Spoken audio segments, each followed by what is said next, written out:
I am Zara Okafor, 34, and I had just closed the biggest deal of my life when a room full of investors asked if I was there to serve refreshments. The moment I stood up and introduced myself as the founder and CEO who had been bankrolling their portfolios, half of them nearly choked on their artisanal coffee. That boardroom went from treating me like hired help to begging for my signature on their term sheets. Before we go deeper, please click the subscribe button and comment down below where you are watching from. Growing up in Lagos before my family moved to Seattle when I was 12, I learned early that perception shapes reality more than most people want to admit. My mother, Dr. Aduni Okafor, had built one of Nigeria's most successful pharmaceutical distribution companies from nothing, but when we relocated to the Pacific Northwest, she had to start over as a nurse while my father worked double shifts at Boeing. They sacrificed everything so my younger brother Kemi and I could have opportunities they never had. But they also taught us that success meant proving ourselves twice as hard in spaces where we weren't expected to belong. I carried that lesson through Stanford, where my computer science professors consistently directed questions about my group projects to my male teammates, assuming I was the note-taker rather than the lead developer. I carried it through my first job at a tech unicorn in Silicon Valley, where senior engineers would ask me to grab them coffee during debugging sessions, not realizing I had written half the codebase they were struggling to understand. By the time I turned 30, I had accumulated enough savings, connections, and sheer determination to launch my own venture. But I underestimated how deeply certain assumptions about women of color in tech would follow me into the boardrooms where I was supposedly the one in charge. TechFlow Solutions started in my garage in Bellevue, born from frustration with existing project management software that couldn't handle the complexity of modern development cycles. While Slack managed communication and Jira tracked tasks, nothing effectively bridged the gap between high-level strategic planning and granular execution details. I spent 18 months developing an AI-powered platform that could predict project bottlenecks, optimize resource allocation, and automatically adjust timelines based on team performance metrics. The beta version caught attention from several Fortune 500 companies, and within 6 months, we had secured pilot programs with Microsoft, Amazon, and 3 major financial institutions. The early success brought investors calling, but it also brought assumptions I hadn't anticipated. During our first formal funding meeting, the lead partner at Cascade Ventures introduced me to his associate as the founder's technical consultant, despite my name being clearly listed as CEO on every SABIO document they had received. When I corrected him, he laughed and said he had assumed I was there to handle the operational details while the real decision-maker focused on strategy. I smiled politely, closed the deal for $2.5 million in Series A funding, and made a mental note to document every similar interaction going forward. The pattern repeated itself with disturbing consistency. At tech conferences, booth visitors would scan my name tag, then look around for someone who looked more like a CEO to discuss partnership opportunities.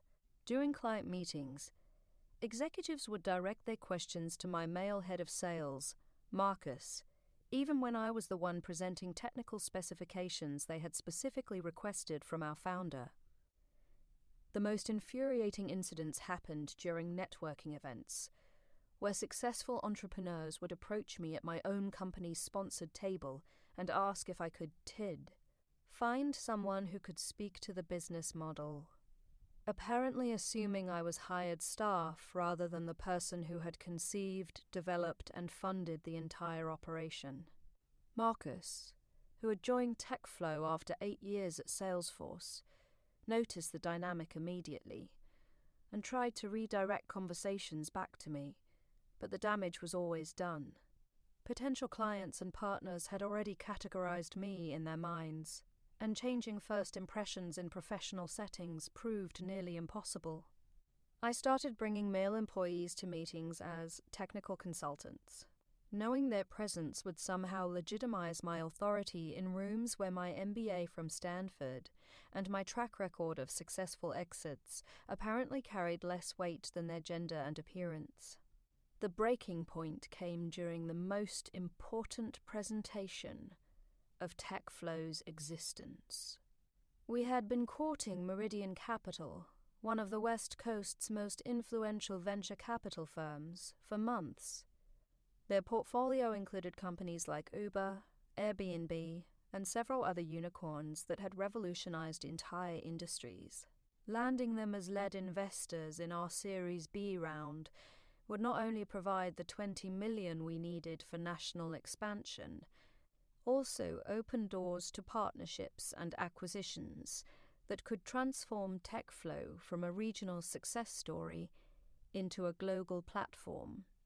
James Morrison, Meridian's managing partner, had built his reputation by identifying promising startups before they hit mainstream success.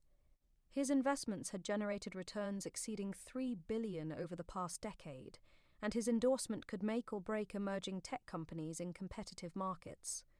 When his assistant called to schedule a formal presentation at their downtown Seattle offices, I knew this was our moment to prove TechFlow belonged in the top tier of enterprise software solutions. I spent 3 weeks preparing for that meeting, analyzing every aspect of our business model, financial projections, competitive landscape, and growth strategy. Our presentation deck included detailed technical demonstrations, client testimonials, revenue forecasts, and a comprehensive roadmap for scaling operations across multiple verticals. I practiced my pitch until I could deliver it flawlessly while handling complex technical questions, financial modeling scenarios, and strategic planning discussions simultaneously. The morning of the presentation, I arrived at Meridian's 42nd floor offices, dressed in my best navy blazer and carrying the confidence that comes from knowing your product, your market, and your worth. The conference room overlooked Elliott Bay, with floor-to-ceiling windows that made Seattle's skyline look like a backdrop designed specifically for high-stakes business meetings. The space itself seemed to communicate that only serious players were invited to occupy these chairs and negotiate deals at this level. Morrison entered with 3 other partners, all impeccably dressed men in their 50s, who radiated the kind of authority that comes from decades of successful deal-making. They settled into leather chairs around a mahogany table that probably cost more than most people's annual salaries, and I could feel their assessment beginning before I even opened my laptop. This was the environment where TechFlow's future would be decided, where months of hard work would either translate into the resources we needed for expansion or result in another round of fundraising conversations with less prestigious firm. I had just begun setting up the presentation when Morrison's assistant knocked and entered with a catering cart laden with coffee, pastries, and fruit arrangements that looked like they had been crafted by artists rather than, quote, food service workers.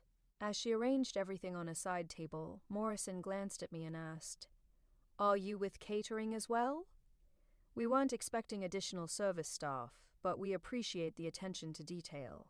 The room went completely silent.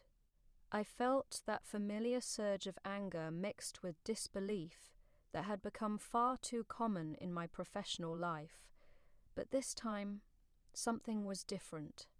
This wasn't a networking event or a casual client meeting where I could let the moment pass and hope to recover later. This was the presentation that would determine whether TechFlow could compete with industry leaders or remain stuck in the middle tier of software companies struggling for recognition. I smiled, walked to the front of the room, and connected my laptop to their projection system. "Gentlemen, I'm Zara Okafor, founder, CEO, and primary investor of TechFlow Solutions. I'm also the person who has been corresponding with your team for the past 3 months about this $20 million investment opportunity. And I'm here to show you why your portfolio needs our platform." Morrison's face went through several shades of red as he realized his mistake, but I wasn't finished. I had spent too many years accommodating other people's assumptions, and this moment felt like the culmination of every time I had been mistaken for hired help in rooms where I was actually the person writing the checks.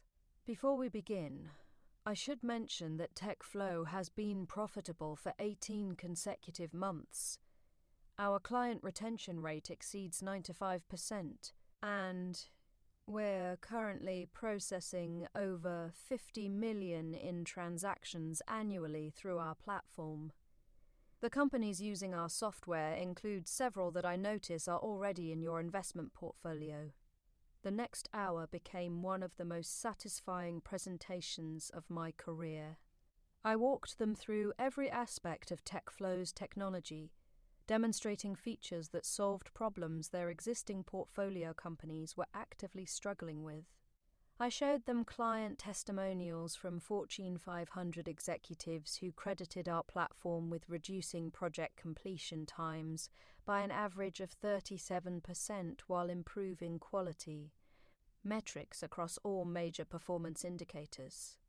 I presented financial projections that conservatively estimated our revenue reaching 100 million within 3 years, supported by signed letters of intent from major corporations ready to expand their usage once we completed national rollout.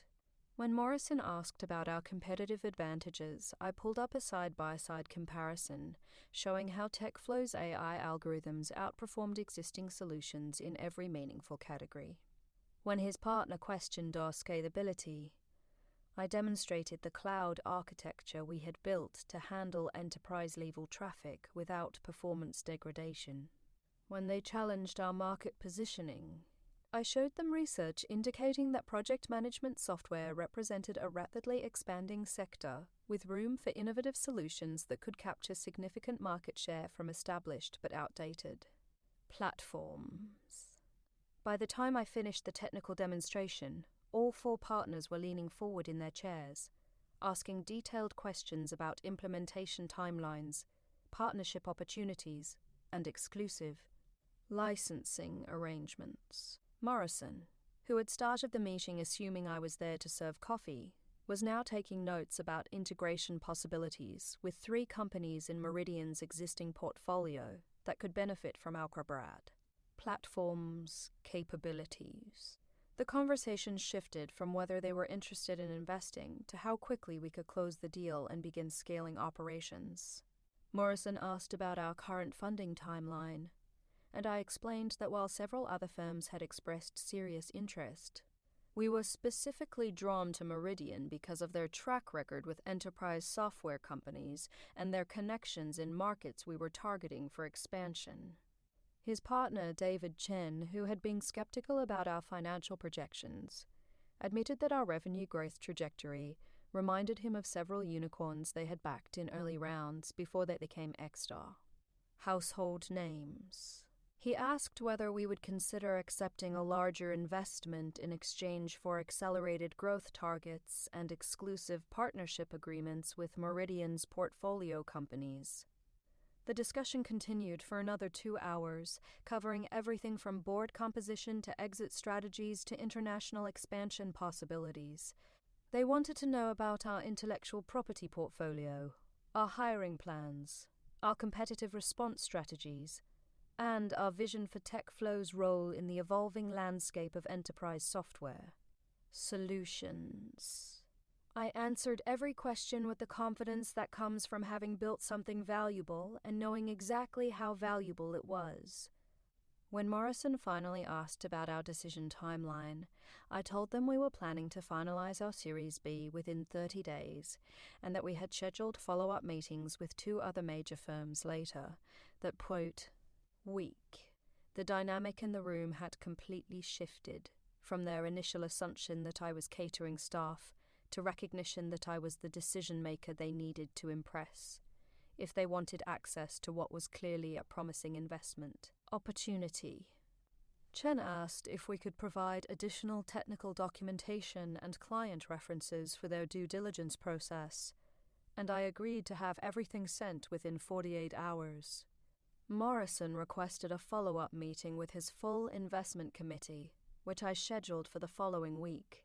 As we wrapped up, he apologized for his earlier confusion and admitted that he had learned not to make assumptions about who belongs in investment discussions, but clearly still had work to do on that front. Walking out of that building, I felt a satisfaction that went beyond closing another funding round. For the first time in my entrepreneurial journey, I had not only corrected someone's assumptions about my role, but had done so while demonstrating exactly why those assumptions were not just wrong, but costly. Meridian ended up leading our Series B with a $25 million investment, $5 million more than we had originally requested. And Morrison later told colleagues that TechFlow was one of the most impressive companies he had encountered in over a decade of venture capital investing. The deal closing brought more than funding. It brought validation that I had been right to trust my vision for TechFlow despite every obstacle and assumption I had encountered along the way. Within 6 months, we had expanded to 12 major cities, hired over 60 new employees, and signed contracts with enterprise clients that pushed our annual recurring revenue past $40 million. The platform I had developed in my garage was now being used by companies employing over 200,000 people. And industry analysts were predicting that TechFlow could become the dominant player in project management software within 5 years. But the real victory was personal. I had proven to myself that I could build something valuable enough to demand respect in rooms where people initially saw me as hired help. The next time someone assumed I was with catering, I would have the confidence that comes from knowing I was actually the person they should be trying to impress if they wanted access to the next big thing in enterprise software. Morrison invited me to speak at Meridian's annual portfolio company conference, where I shared the story of that first meeting with an audience of entrepreneurs, investors, and industry leaders. The response was overwhelmingly positive, with several attendees approaching me afterward to share similar experiences and express admiration for how I had handled the situation. A few mentioned that they had never considered how their own assumptions might be affecting their ability to identify promising investment opportunities. 6 months later, Forbes featured TechFlow in their Companies to Watch issue, with a profile that highlighted not just our technology and financial performance, but also the journey from garage startup enterprise software leader. The article mentioned the Meridian meeting as an example of how unconscious bias can affect business relationships, and several business schools started using it as a case study in their entrepreneurship and diversity programs. The experience taught me that success in business often requires more than just building great products and generating strong financial returns. It requires the ability to navigate assumptions, correct misconceptions, and demand the respect that your achievements deserve, even when that means making people uncomfortable by challenging their preconceived notions about who belongs in positions of authority. Today, TechFlow employs over 300 people across 15 offices, processes more than 200 million in transactions annually, and has been acquired by a Fortune 100 technology company for $450 million. I remained as CEO through the acquisition and now oversee the integration of our platform into enterprise software solutions used by millions of people worldwide. Looking back, I realized that the moment Morrison asked if I was with catering became a defining experience that shaped not just my approach to business, but my understanding of what it means to succeed as a woman of color. Technology. It taught me that sometimes the most important victories come not from avoiding uncomfortable situations, but from handling them with the grace and confidence that forces people to recognize their mistakes and adjust their assumptions accordingly. The garage where TechFlow began is now a study in my new house, with the original whiteboard where I sketched the first version of our algorithm still hanging on the wall, as a reminder of how far we've come. But the real reminder is the confidence I carry into every business meeting, knowing that I've already proven I belong in any room where important decisions are being made, regardless of what people might assume when they first see me walk through the door. Marcus, who witnessed many of those early assumptions and helped redirect conversations back to me, now runs business development for our West Coast operations and frequently tells new employees about the importance of recognizing expertise, regardless of what package it comes in. He says that watching me handle that Meridian meeting taught him more about leadership and professional confidence than any business school course or management training program ever could. The story has become part of TechFlow's company culture, shared during orientation sessions to help new team members understand that our success came not just from technical innovation, but from the determination to prove ourselves in environments where we weren't initially expected to succeed. It serves as a reminder that building valuable companies requires both technical skills and the resilience to overcome assumptions that can limit opportunities if you let them. Morrison and I developed a professional relationship that extended well beyond the initial investment, and he eventually joined TechFlow's board of directors, where his experience and connections helped guide our expansion into international markets. He often credits that first meeting with teaching him to look more carefully at the actual qualifications and achievements of entrepreneurs, rather than making snap judgments based on appearance or assumptions about who typically fills certain roles. The acquisition of TechFlow opened doors to new challenges and opportunities, including the chance to mentor other women and underrepresented entrepreneurs who are building companies in competitive industries. I regularly speak at conferences and startup events, sharing lessons learned from the journey from garage startup to successful exit, with particular emphasis on the importance of persisting through moments when others underestimate your capabilities or contributions. One of the most rewarding aspects of the TechFlow story is seeing how it has inspired other entrepreneurs to trust their vision and push forward despite obstacles that might seem insurmountable. I receive messages from founders around the world who share their own experiences with assumptions and misconceptions, and I try to respond with encouragement and practical advice based on what I learned during those early years of building credibility in rooms where I wasn't initially expected to belong. The conference room at Meridian where that pivotal meeting took place has been renovated since then, but Morrison keeps a photo from our Series B closing ceremony on his desk as a reminder of the importance of looking beyond surface impressions when evaluating investment opportunities. He says it represents one of the most profitable lessons of his venture capital career, both financially and personally. Today, when young entrepreneurs ask for advice about handling situations where their expertise is questioned or dismissed, I tell them about that moment when Morrison assumed I was with catering, and how turning it into an opportunity to demonstrate competence rather than just correct a misconception became the foundation for everything that, quote, followed. Sometimes the best response to underestimation is simply to exceed expectations so thoroughly that assumptions become irrelevant. The success of TechFlow proved that great companies can emerge from unexpected places and unexpected people, but only if those people have the determination to persist through moments of doubt and the confidence to demand recognition for their achievements. It proved that innovation comes from solving real problems with elegant solutions, regardless of what the person developing those solutions looks like or where they started their journey.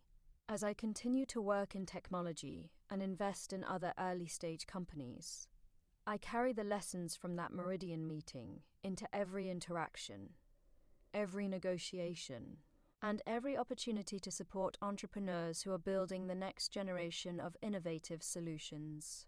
The confidence I gained from proving myself in that room continues to influence how I approach challenges and opportunities, knowing that success often requires not just technical competence, but the ability to change minds and challenge assumptions along the way. The story of TechFlow serves as a reminder that entrepreneurship is ultimately about creating value for customers and stakeholders, but getting the opportunity to create that value sometimes requires overcoming barriers that have nothing to do with the quality to execute them. It's about finding the strength to turn moments of underestimation into opportunities for demonstration, and the wisdom to recognize that changing assumptions often matters as much as changing markets. Morrison recently recommended TechFlow's acquisition story as required reading for all new partners at Meridian, saying it illustrates the importance of evaluating opportunities based on substance rather than surface impressions. The case study has been adopted by several other venture capital firms as part of their training programs for identifying promising investments and avoiding the kinds of biases that can lead to missed opportunities. Or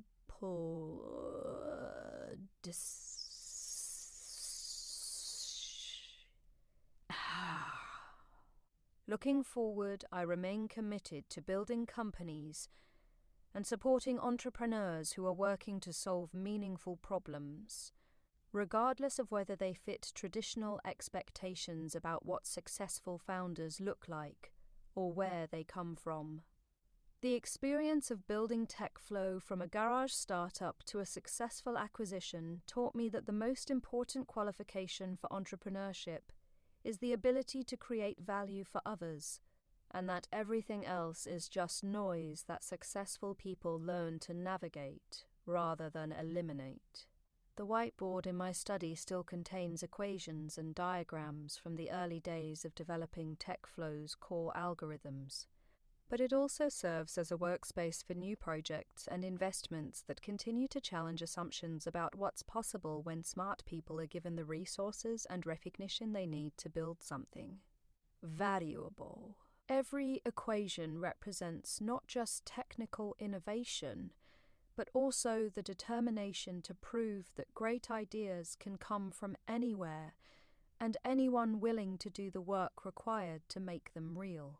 The journey from being mistaken for catering staff to closing a $450 million acquisition taught me that success in business requires both technical competence and social intelligence, both innovation and persistence, both vision and the ability to convince others to share that vision, even when they initially underestimate your capabilities. It taught me that the most satisfying victories often come not from avoiding difficult situations, but from handling them so well that they become turning points rather than obstacles. Morrison's initial assumption about my role became the catalyst for a presentation that not only secured funding for TechFlow, but also established the credibility and confidence that carried us through every one. Subsequent challenge and opportunity. What started as a moment of frustration and disbelief became the foundation for a success story that continues to inspire entrepreneurs who are building companies in industries where they might not initially be expected to succeed. The lesson I carry forward from that experience is that assumptions can become opportunities if you have the skills to demonstrate your value and the confidence to demand the recognition that your achievements deserve.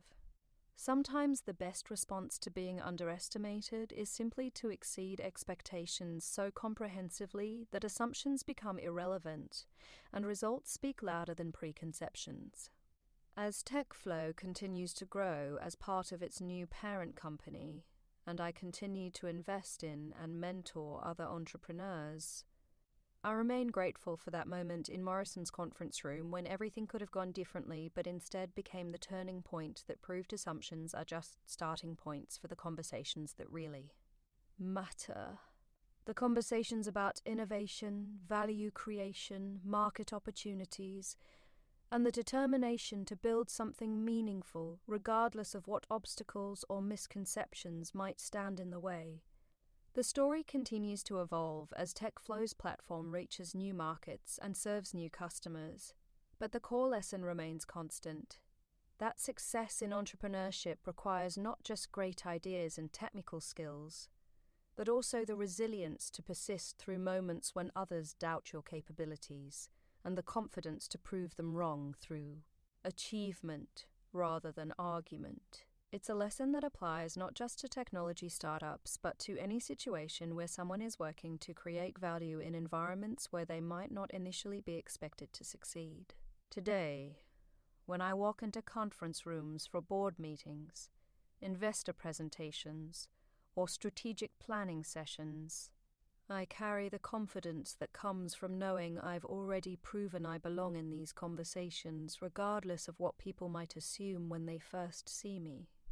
That confidence, earned through years of building something valuable and demanding the recognition it deserved, continues to influence every aspect of how I approach business challenges and opportunities. The conference room where Morrison first assumed I was with catering has been renovated and redesigned, but the lessons learned in that space continue to influence how both Meridian Capital and TechFlow approach opportunities, relationships, and the importance of looking beyond surface impressions when evaluating potential partnerships or investments. It serves as a reminder that the most valuable discoveries often come from questioning assumptions rather than accepting them, and that the best business relationships are built on demonstrated competence rather than preconceived notions about who belongs where. The success of TechFlow proved that innovation can emerge from unexpected sources and unexpected people, but only when those people have access to the resources, recognition, and opportunities they need to demonstrate their capabilities. It proved that changing assumptions often requires not just words but actions, not just explanations but demonstrations, not just confidence but results that speak louder than any preconception or bias that might initially influence how others perceive your potential contributions. As I continue to work in technology, invest in emerging companies, and support entrepreneurs who are building the next generation of innovative solutions, I remain committed to the principles that guided TechFlow's journey from garage startup to successful acquisition. The principles of creating real value for customers, building sustainable competitive advantages, and maintaining the determination to succeed regardless of what obstacles or assumptions might stand in the way. The whiteboard equations that started it all continue to inspire new projects and investments. But they also serve as a daily reminder that the most important discoveries often come from questioning conventional wisdom and having the confidence to pursue solutions that others might not initially recognize or appreciate. They remind me that entrepreneurship is ultimately about solving problems that matter, but getting the opportunity to solve those problems sometimes requires overcoming barriers that have nothing to do with the quality of your solutions or your ability to implement them effectively. The story of TechFlow demonstrates that success in business requires both technical innovation and social intelligence, both vision and execution, both persistence and adaptability. It demonstrates that the most satisfying achievements often come not from avoiding challenges, but from meeting them so effectively that they become opportunities for growth and recognition rather than obstacles to progress. Morrison's initial assumption became the starting point for a relationship that transformed not just TechFlow's trajectory, but also his own understanding of how unconscious bias can affect business decision making and investment opportunities. The partnership that emerged from that first meeting continues to influence how both organizations approach innovation, evaluation, and the importance of recognizing potential regardless of what package it might come in. The acquisition of TechFlow by a Fortune 100 company validated not just the technical innovation and market positioning we had developed, also the approach we had taken to building credibility and demanding recognition in environments where we might not initially have been expected to succeed. It proved that persistence, competence, and confidence can overcome assumptions and create opportunities that benefit everyone involved in the process. Looking back on the journey from garage startup to successful exit, I recognize that every challenge we faced, including the initial assumptions about my role and capabilities, contributed to developing the resilience and determination that ultimately made success possible. The experience taught me that obstacles can become advantages if you approach them with the right combination of technical competence, strategic thinking, and unwavering confidence in the value of what you're building. The legacy of TechFlow continues through the platform's integration into enterprise software solutions used by millions of people worldwide. But it also continues through the entrepreneurs who have been inspired by the story to pursue their own visions, despite whatever assumptions or obstacles they might encounter along the way. It serves as proof that great companies can emerge from unexpected places and unexpected people, but only when those people have the determination to persist through moments of doubt and the confidence to demand recognition for their achievements. As I reflect on that pivotal moment in Morrison's conference room, I realize it represented more than just a misunderstanding about my role or a successful funding presentation. It represented the culmination of years of preparation, innovation, and determination to build something valuable enough to command respect in any environment. It represented the transformation from someone who was often underestimated to someone who had proven their worth so convincingly that assumptions became irrelevant, and results spoke louder than any preconception that might have initially influenced how others perceived my potential contributions.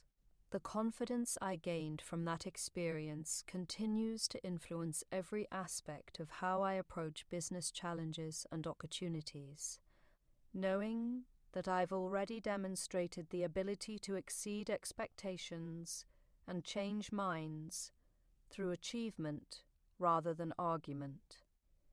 It reminds me that the most important victories in entrepreneurship often come not from avoiding difficult situations, but from handling them so effectively that they become turning points rather than setbacks. The story of TechFlow serves as a reminder that innovation requires not just technical skills, but also the social intelligence to navigate assumptions, correct misconceptions, and build the relationships that make, quote, success possible. It serves as an example of how persistence, competence, and confidence can overcome initial skepticism and create opportunities that benefit everyone involved in the process.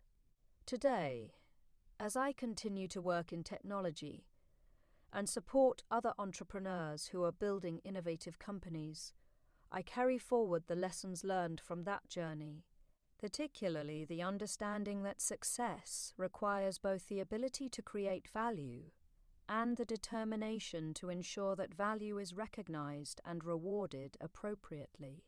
The experience of building TechFlow taught me that entrepreneurship is ultimately about solving problems that matter, but getting the opportunity to solve those problems often requires overcoming assumptions and barriers that have nothing to do with the quality of your solutions or your ability to implement them effectively.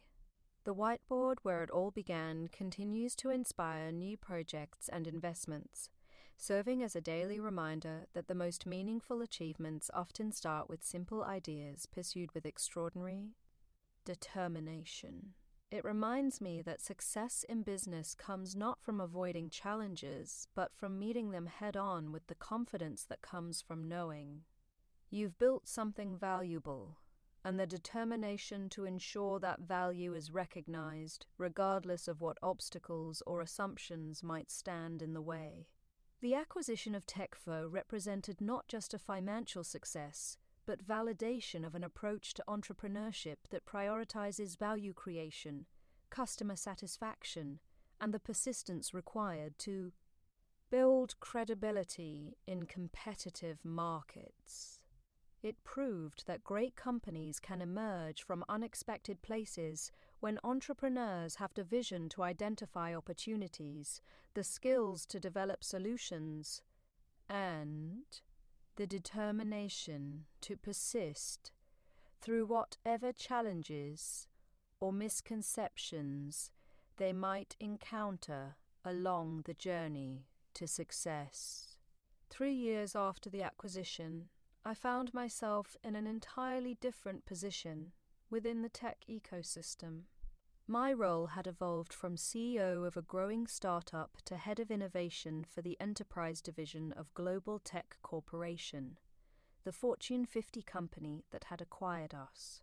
The transition brought new challenges that I hadn't anticipated during the acquisition negotiations, particularly around maintaining the entrepreneurial culture that had made TechFlow successful while operating within the constraints of a massive corporate structure.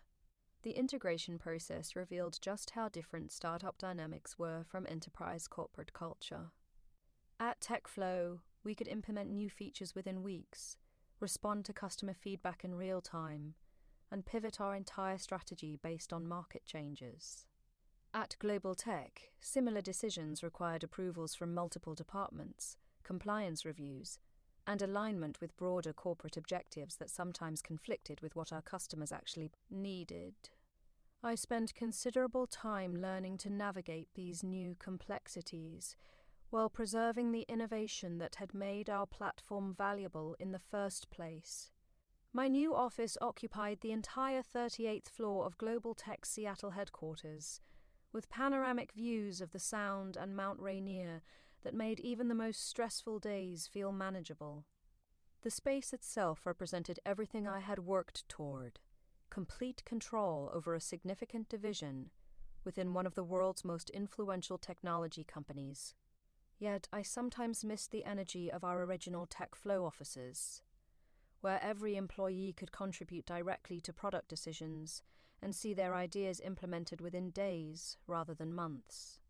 The corporate environment brought its own set of assumptions and challenges.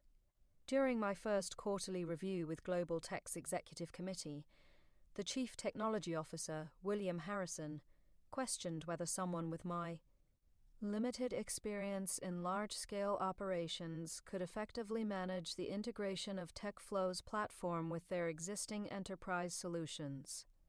His concern wasn't entirely unfounded. Managing a team of 3,000 engineers across 7 countries was vastly different from leading our original TechFlow team of 60 developers. But his phrasing suggested underlying doubts about my capabilities that felt familiar from earlier experiences. Harrison had built his career during the 1980s and 1990s, when enterprise software was dominated by companies like Oracle and IBM, and his approach to innovation reflected that era's emphasis on stability over agility. He frequently questioned my recommendations for rapid prototyping and iterative development, preferring traditional waterfall methodologies that could take 18 months to deliver features our customers were requesting immediately. Our philosophical differences came to a head during a board presentation, where he suggested that my startup mentality might not be appropriate for enterprise-level software development. I responded by presenting data showing that our rapid development approach had reduced time to market for new features by 67%, while maintaining quality standards that exceeded industry benchmarks.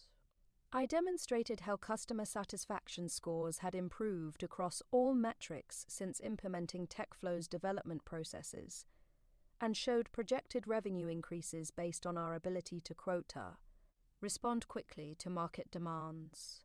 The presentation concluded with testimonials from 3 major clients who specifically cited our responsiveness and innovation as reasons for expanding their contracts with Global Tech.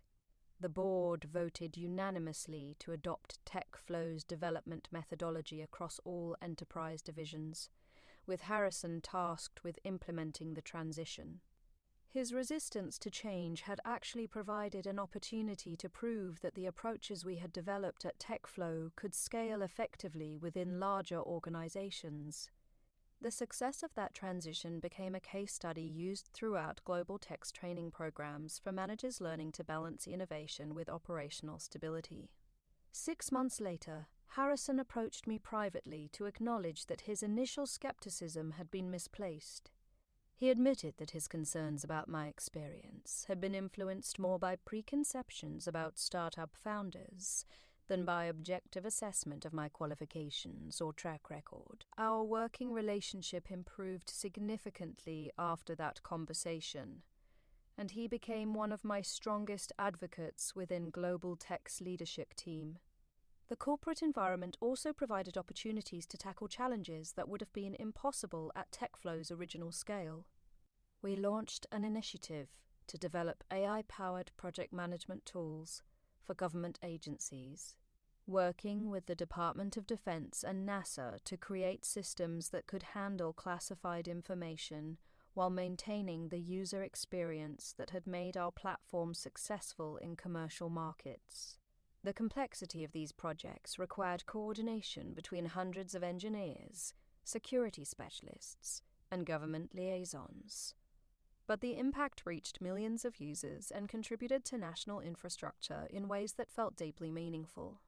My role expanded again when Global Tech acquired 2 additional startups in the productivity software space.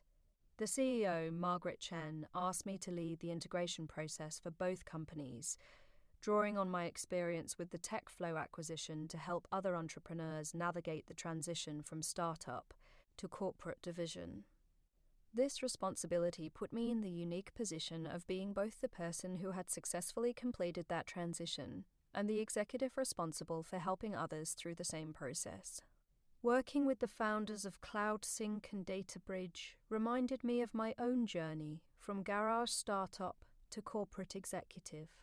Both companies had been founded by brilliant engineers who had identified market gaps and developed innovative solutions, but neither founder had experience operating within large corporate structures. I found myself serving as translator between their entrepreneurial instincts and Global Tech's operational requirements, helping them preserve their innovative culture while adapting to corporate processes, expectations. The integration process taught me valuable lessons about leadership at a corporate scale. Success required not just technical competence and strategic vision, but also the ability to build consensus among diverse stakeholders, navigate complex organizational politics, and maintain team motivation during periods of significant change. I discovered that many of the skills I had developed while building TechFlow, particularly the ability to communicate complex technical concepts to non-technical audiences, translated effectively to corporate leadership challenges. My reputation within Global Tech grew as each integration succeeded, and our division consistently exceeded revenue and innovation targets. Chen invited me to join the company's executive leadership team, making me one of only 3 women among 12 senior executives and the youngest person to hold that position in Global Tech's 40-year history. The appointment came with responsibility for strategic planning across all enterprise divisions, representing over $4 billion in annual revenue and 30,000 employees worldwide. The executive role brought exposure to aspects of corporate leadership I had never encountered as a startup founder. I participated in merger and acquisition discussions involving companies worth hundreds of millions, contributed to strategic decisions about entering new international markets, and helped develop 5-year technology roadmaps that would influence the direction of entire industries. The scope of responsibility was both exhilarating and daunting, requiring constant learning about markets, technologies, and business models far beyond my original expertise in project management. Software. One of my first initiatives as an executive team member involved establishing Global Tech's venture capital arm, focused on identifying and investing in early-stage companies developing innovative enterprise solutions. The irony wasn't lost on me that I was now sitting on the other side of the table from where I had been during TechFlow's fundraising process, evaluating startups and making investment decisions that could transform entrepreneurs' lives and company trajectories. The venture capital experience provided insight into how many promising companies failed to reach their potential, not because of technical limitations or market problems, but because of challenges navigating investor relationships, scaling operations, or building credibility in competitive markets. I found myself particularly drawn to startups founded by women and underrepresented entrepreneurs, remembering my own experiences with assumptions and misconceptions during TechFlow's early fundraising rounds. Our venture arm's first major investment was in a company called Secure Flow, founded by Maria Santos, a former cybersecurity engineer at Microsoft who had developed breakthrough encryption technology for protecting sensitive data in cloud environments. During our initial meeting, Maria presented her technology with the same combination of technical brilliance and passionate conviction that I remembered from my own early presentations. But I also recognized the challenges she would face building credibility in a market dominated by established players and traditional expectations about cybersecurity leadership. Secure Flow's technology addressed critical vulnerabilities that existing solutions couldn't handle effectively, particularly around protecting data during real-time processing in distributed computing environments. Maria's approach used quantum-resistant encryption algorithms that could maintain security even against future computing threats that might compromise current standards. The technical innovation was impressive, but I knew from experience that technical superiority alone wouldn't guarantee market success without strong execution and strategic positioning. I became personally involved in Secure Flow's growth strategy, drawing on lessons from TechFlow's scaling process to help Maria navigate the transition from prototype to commercial product.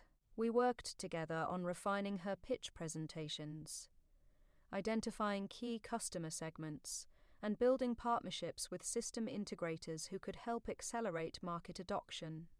The mentorship relationship reminded me of how valuable it had been to have experienced advisors during TechFlow's early growth phase. Within 18 months, Secure Flow had secured contracts with 3 major financial institutions and 2 government agencies, validating both the technology and Maria's ability to execute at enterprise scale. The success attracted attention from larger cybersecurity companies, ultimately leading to an acquisition offer worth $120 million that provided substantial returns for our venture arm while establishing Maria as a recognized leader in cybersecurity innovation. The Secure Flow investment became a template for our venture strategy, focusing on technically excellent companies founded by entrepreneurs who might face additional challenges building credibility in traditional markets.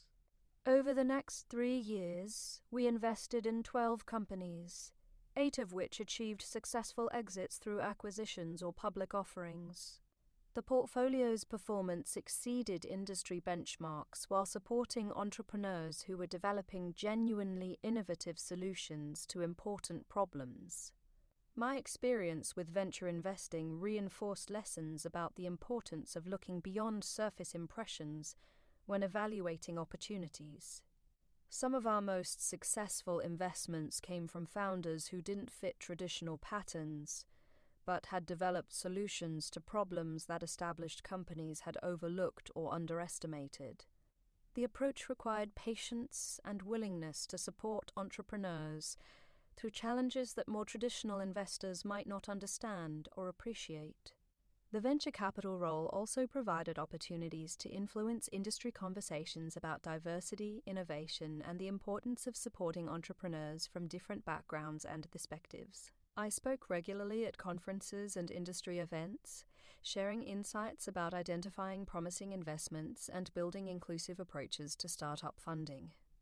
The platform allowed me to advocate for changes in how the technology industry evaluated and supported emerging companies. During one particularly memorable conference presentation, I shared the story of my first meeting with Morrison at Meridian Capital, drawing parallels between investor assumptions and the broader challenges facing entrepreneurs who don't fit traditional expectations. The audience response was overwhelmingly positive, with several investors approaching me afterward to discuss how they might adjust their evaluation processes to avoid missing opportunities due to unconscious bias or limited perspectives.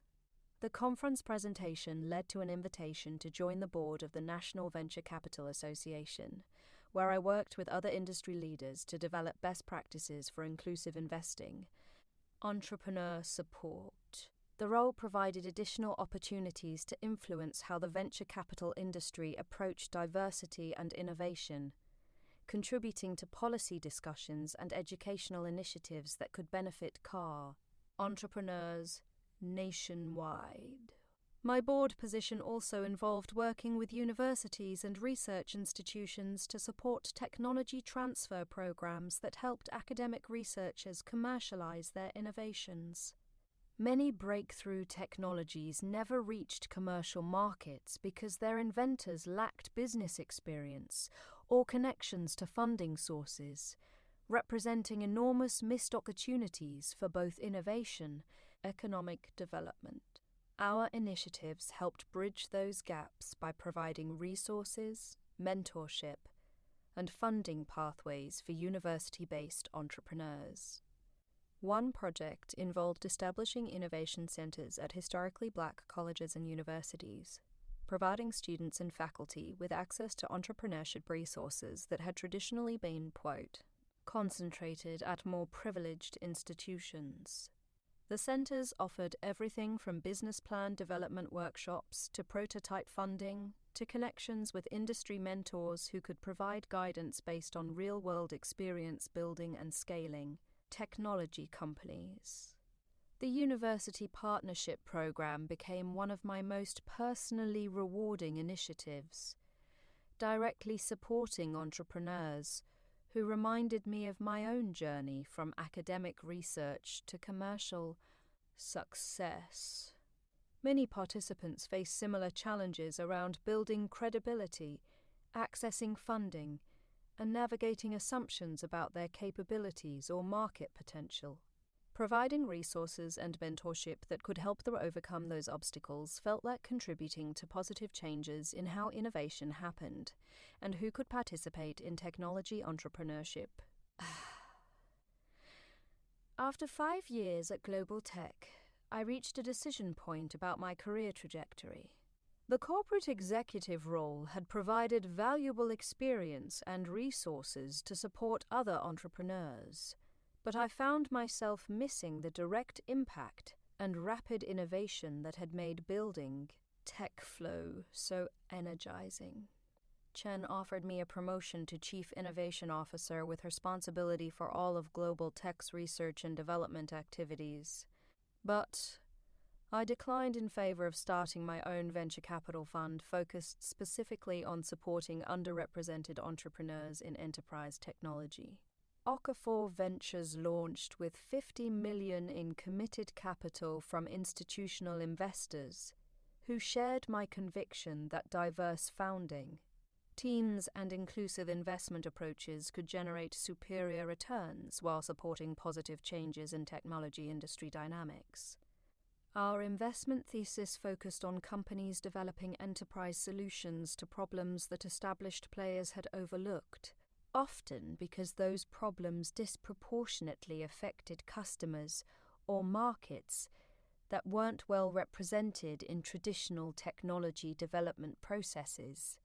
The fund's first investment was in HealthFlow, a company founded by Dr. Jennifer Kim that used artificial intelligence to improve patient care coordination in underserved communities. Jennifer's background as an emergency room physician in rural hospitals had given her insights into inefficiencies that most healthcare technology companies didn't understand or prioritize. Her platform addressed communication gaps between different healthcare providers that often resulted in duplicated tests, medication errors, and delayed treatments that could be life-threatening for patients without easy access to specialized care.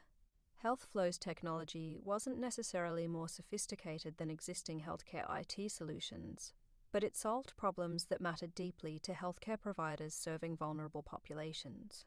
The platform's impact on patient outcomes was documented through partnerships with community health centers that served as early customers and case study sites. Within 2 years, HealthFlow had improved care coordination metrics at over 40 healthcare facilities, while reducing costs and improving patient satisfaction scores. The success of HealthFlow and subsequent investments established Okafor Ventures as a recognized player in enterprise venture capital, but more importantly, it provided proof that focusing on diverse founders and underserved markets could generate both financial returns and meaningful social impact. Our portfolio companies were solving real problems for customers who had been overlooked by traditional technology companies, creating value in markets that other investors had underestimated or ignored entirely. The venture capital fund grew to manage over $200 million in assets within 4 years, with a portfolio of 35 companies representing innovations in healthcare, education, financial services, and enterprise software. Our investment approach attracted attention from pension funds, endowments, and other institutional investors who were interested in supporting diversity while achieving competitive returns. The fund's performance consistently ranked in the top quartile of enterprise-focused venture funds, validating our thesis that inclusive investing could be both socially responsible and financially successful. My role as a venture capitalist provided regular opportunities to mentor entrepreneurs who were facing challenges similar to those I had encountered while building TechFlow. Many conversations involved helping founders navigate assumptions about their capabilities, develop strategies for building credibility with customers and partners, and maintain confidence during difficult call periods when external validation was scarce. The mentorship relationships reminded me constantly of how important it had been to have experienced advisors during my own entrepreneurial journey. One particularly meaningful relationship developed with David Okonkwo, a former Google engineer who had founded an artificial intelligence company focused on improving educational outcomes for TANSA, students in under-resourced schools. David's technology used machine learning to personalize educational content based on individual student learning patterns, helping teachers provide more effective instruction despite limited resources and large class sizes. David's company, ADU AI, faced skepticism from traditional education technology investors who questioned whether schools serving low-income students could afford sophisticated AI-powered platforms. The assumption revealed a fundamental misunderstanding of the education market and the potential impact of technology that could help teachers be more effective with limited resources. I worked with David to refine his business model, identify pilot customers, and demonstrate measurable improvements in student outcomes that could justify the platform's value proposition. EduAI's pilot programs in urban school districts showed remarkable results, with participating students demonstrating learning gains that exceeded district averages by significant margins. The success attracted attention from foundations, government agencies, and impact investors who recognized the potential for technology to address educational equity challenges. Within 3 years, EduAI was serving over 200,000 students across 15 states, with documented improvements in academic performance that translated into higher graduation rates, college enrollment numbers. The company's growth trajectory led to acquisition interest from major education companies, ultimately resulting in a sale to Pearson Education for $85 million that provided substantial returns for our fund, while ensuring EduAI's technology would reach even more students. David joined Pearson's leadership team to oversee integration of AI capabilities across their entire educational product portfolio, extending the impact of his innovations to millions of students worldwide. The EduAI investment exemplified our fund's approach to identifying companies that could generate both financial returns and social impact by solving problems that other investors had overlooked, undervalued. The success reinforced my conviction that the most promising investment opportunities often came from entrepreneurs who understood problems that weren't obvious to traditional market participants, whether because of their personal backgrounds, professional experiences, or commitment to serving underrepresented communities. As Okafor Ventures established its reputation and track record, I began receiving invitations to participate in industry initiatives aimed at improving diversity and inclusion in venture capital, entrepreneurship. The work involved everything from developing best practices for inclusive investment processes to supporting policy changes that could expand access to capital for underrepresented entrepreneurs. These initiatives provided opportunities to influence systemic changes that could benefit far more entrepreneurs than our fund could support directly. One significant project involved working with the Small Business Administration to design loan guarantee programs specifically targeted at technology startups founded by women and minority entrepreneurs. Traditional bank lending rarely provided adequate capital for technology companies, which typically required patient capital for research and development, rather than conventional asset-backed financing.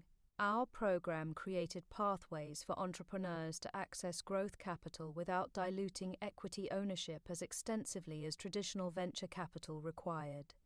The SBA Partnership Program launched with $100 million in loan guarantees and served over 300 companies in its first 2 years. Many participating entrepreneurs used the non-dilutive capital to reach development milestones that positioned them for subsequent venture funding on more favorable terms. The program's success led to expansion and replication by other government agencies interested in supporting technology-based economic development in underserved communities. My involvement in policy initiatives connected me with other venture capitalists, entrepreneurs, and government officials who shared similar interests in expanding opportunities and improving outcomes in technology entrepreneurship. These relationships evolved into informal networks that could provide support, resources, and connections for entrepreneurs who might not have access to traditional Silicon Valley networks.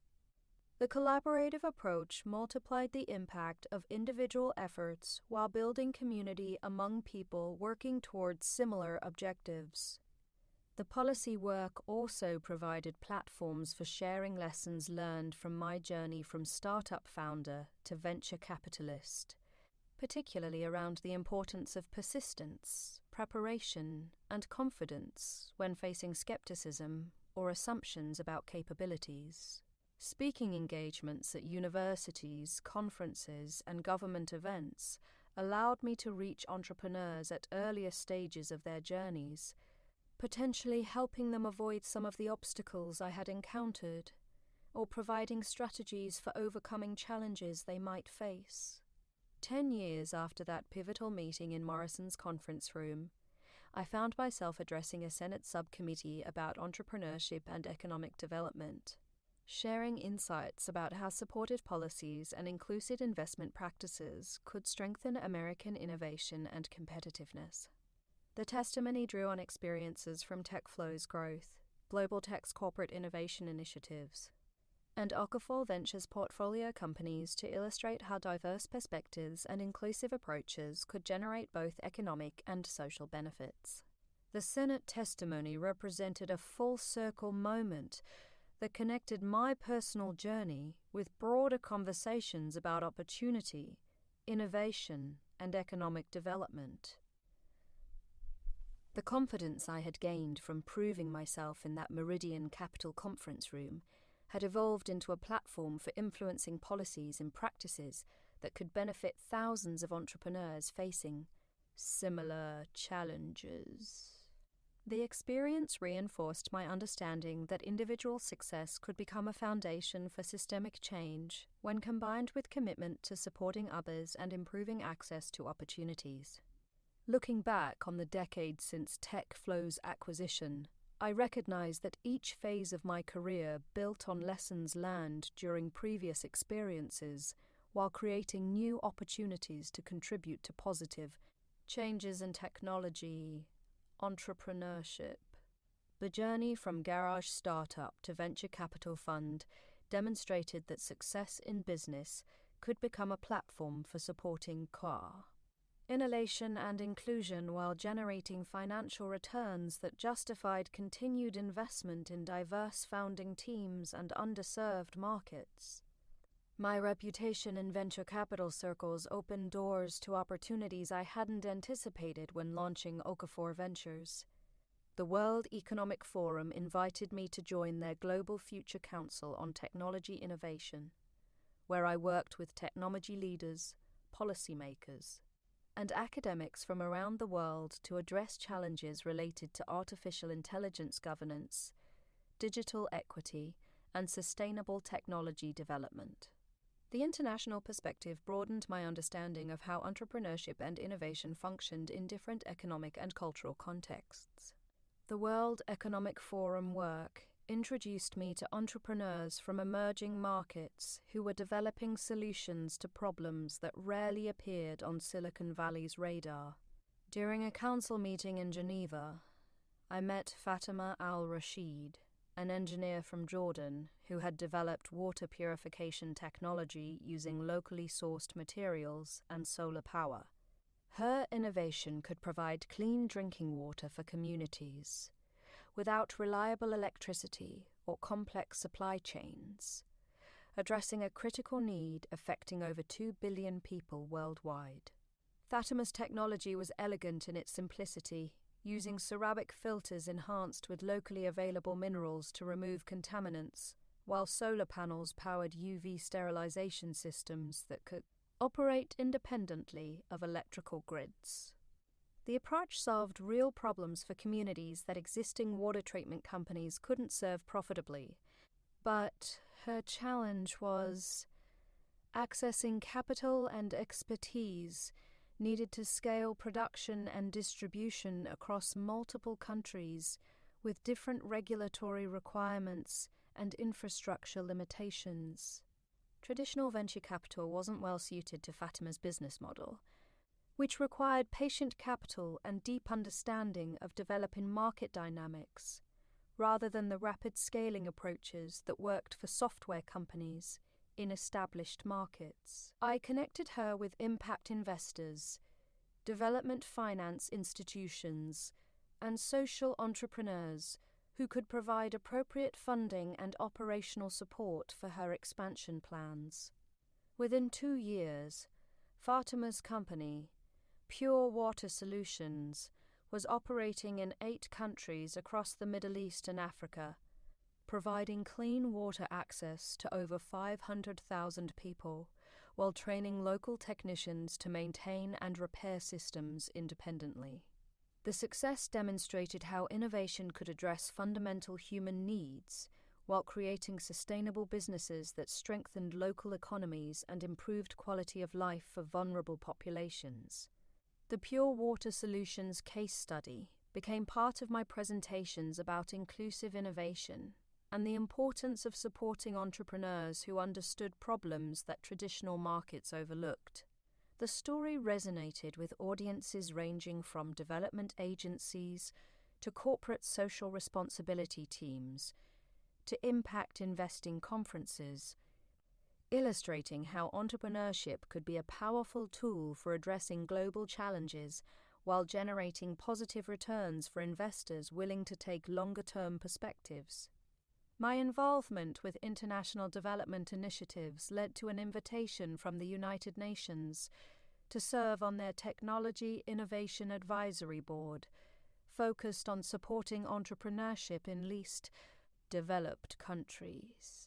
The role involved traveling to regions where basic infrastructure challenges created barriers to traditional business development, but also opportunities for innovative solutions that could leapfrog expensive, conventional approaches.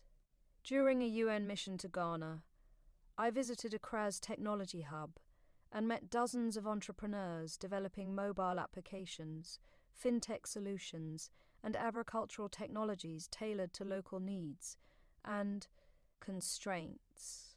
Many innovations addressed problems I had never encountered in Seattle's technology ecosystem.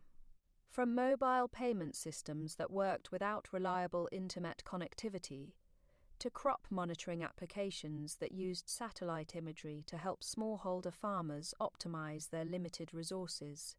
One particularly impressive entrepreneur was Kwame Asante, who had developed a blockchain-based system for tracking agricultural supply chains from rural farms to urban markets.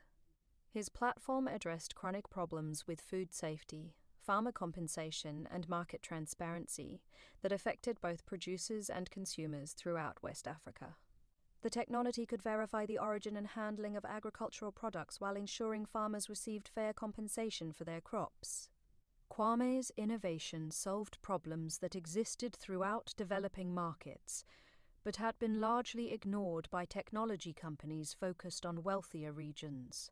His deep understanding of local agricultural systems, combined with sophisticated technical capabilities, positioned him to create solutions that could transform food systems across multiple countries. However, accessing growth capital and technical expertise for international expansion remained significant challenges. I worked with Kwame to connect him with agricultural development organizations, impact investors, and technology partners who could support his expansion across West Africa. The relationships led to partnerships with major food companies interested in improving supply chain transparency and development banks focused on supporting agricultural innovation in emerging markets. Within 18 months, his platform was being used by over 10,000 farmers across 5 countries. The success of entrepreneurs like Fatima and Kwame reinforced my conviction that the most meaningful innovations often came from people who understood problems intimately because they lived with their consequences daily. Their solutions weren't necessarily more sophisticated than those developed by companies with larger budgets and resources, but they addressed real needs with approaches that were practical, sustainable, and appropriate for their intended users and environments. These international experiences influenced how I approached investments and mentorship through Okafor Ventures. I began seeking opportunities to support entrepreneurs who were developing solutions for underserved markets within the United States, recognizing that similar dynamics existed in rural communities, urban neighborhoods, and demographic groups that had been overlooked by mainstream technology companies. One domestic investment that exemplified this approach was Rural Connect, founded by Sarah Mitchell, a former telecommunications engineer who had grown up in rural Montana and understood the challenges facing communities without reliable internet access. Zara's company developed satellite-based internet solutions optimized for rural areas, using innovative antenna technology and network protocols that could deliver high-speed connectivity in regions where traditional broadband infrastructure wasn't economically viable. Rural Connect's technology addressed a critical barrier to economic development in rural communities, where lack of internet access limited opportunities for education, healthcare, entrepreneurship, and connection to broader economic networks. Zara's approach used lower-cost equipment and more efficient network protocols to make satellite internet affordable for households and businesses that couldn't access cable or fiber connections. The business model faced skepticism from traditional telecommunications investors who questioned whether rural markets could generate sufficient revenue to justify infrastructure investments. However, government initiatives promoting rural broadband expansion created subsidies and loan guarantees that made the economics more attractive. While Zara's technical innovations reduced deployment costs significantly compared to conventional satellite internet approaches, Rural Connect grew rapidly as federal and state programs expanded funding for rural internet infrastructure, ultimately serving over 200,000 households across 15 states.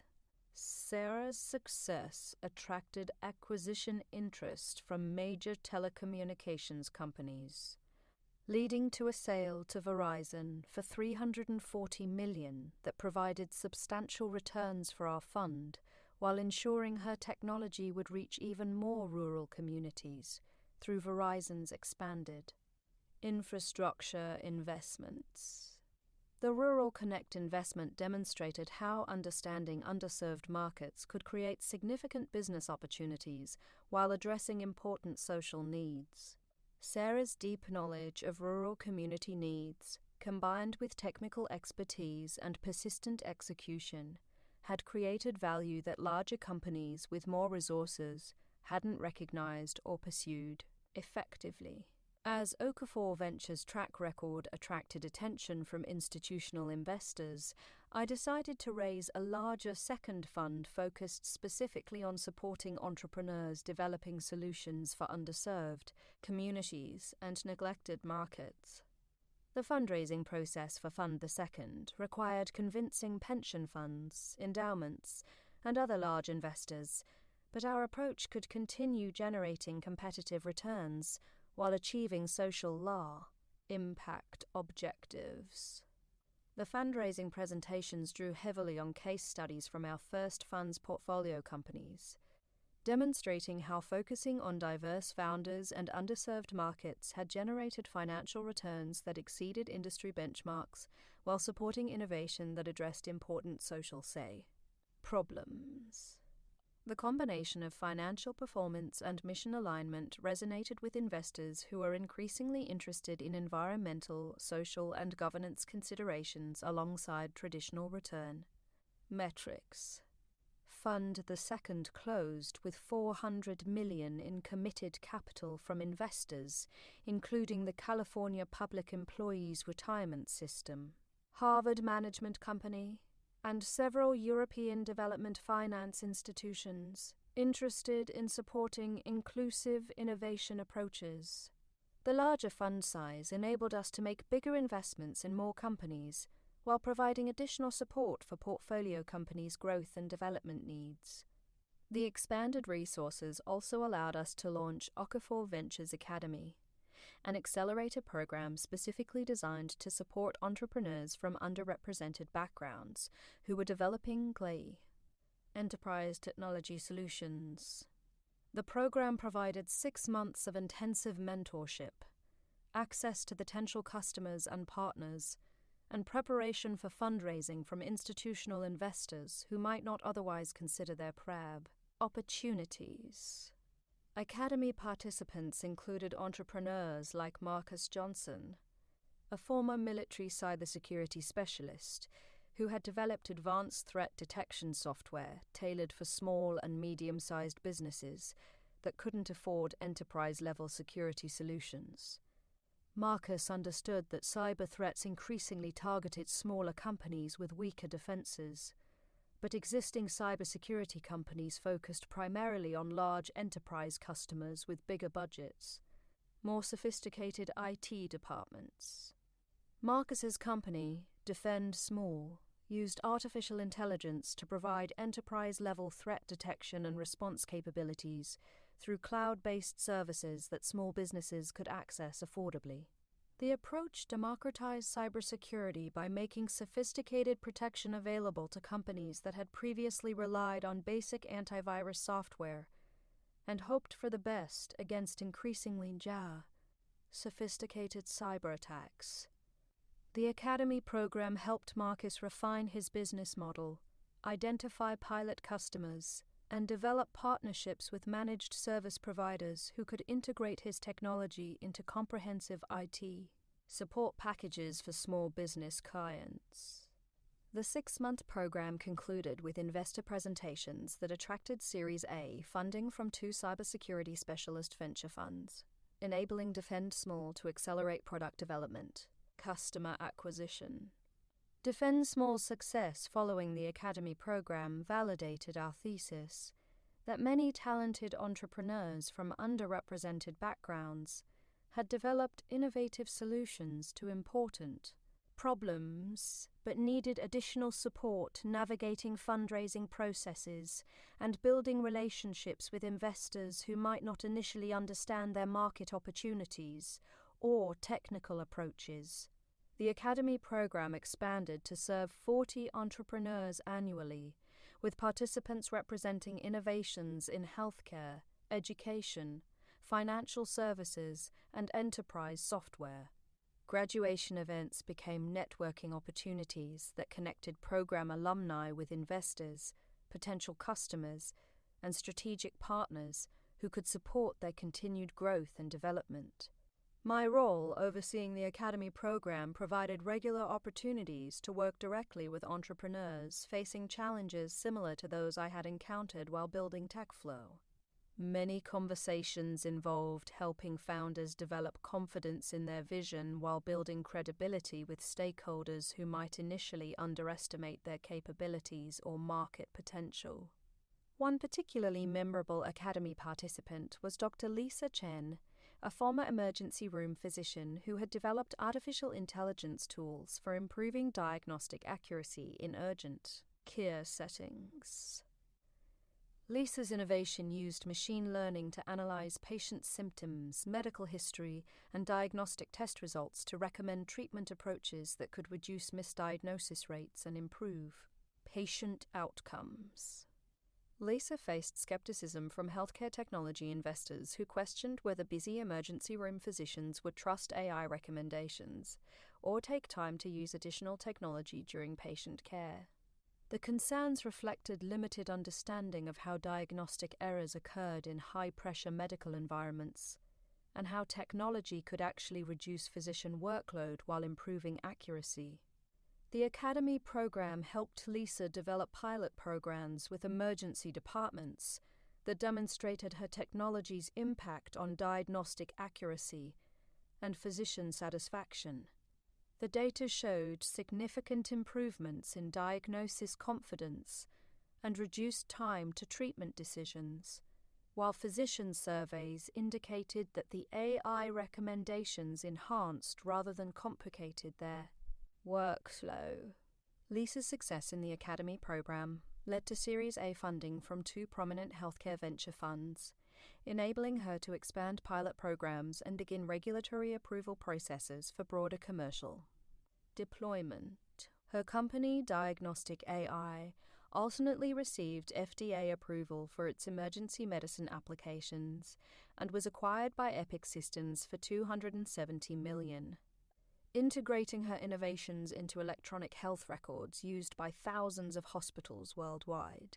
The Academy program's success stories attracted attention from other venture capital firms interested in developing similar approaches to supporting underrepresented entrepreneurs.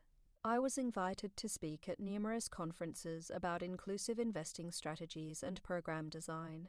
sharing lessons learned from our experience developing systematic approaches to identifying and supporting diverse founding teams. The speaking engagements provided platforms for discussing broader challenges facing entrepreneurship and innovation, particularly around access to capital, mentorship, and networks that could accelerate company growth and development. Many conversations focused on how successful entrepreneurs could contribute to expanding opportunities for others while building sustainable business models that generated both financial returns and social impact. During one Stanford Graduate School of Business presentation, a student asked whether focusing on underrepresented entrepreneurs might limit investment returns by constraining the pool of potential opportunities. My response drew on Okafor Ventures' track record and portfolio performance to demonstrate that inclusive approaches actually expanded the opportunity set by identifying innovations and markets that traditional investors had overlooked or undervalued. The question reflected broader assumptions about diversity and performance that I had encountered throughout my career. From Morrison's initial confusion about my role at Meridian Capital to Harrison's skepticism about startup methodologies at Global Tech, each experience had reinforced the lesson that preconceptions about capability, market potential, or appropriate approaches often limited rather than enhanced decision-making effectiveness. My Stanford presentation concluded with the observation that the best investment opportunities frequently came from entrepreneurs who understood problems that weren't obvious to traditional market participants.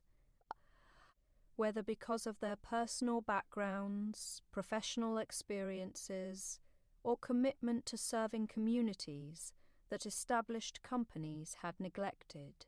The approach required patience and willingness to look beyond surface impressions, but could generate superior returns while supporting positive social and economic change. The presentation resonated with MBA students who were interested in venture capital careers but concerned about industry diversity and inclusion challenges.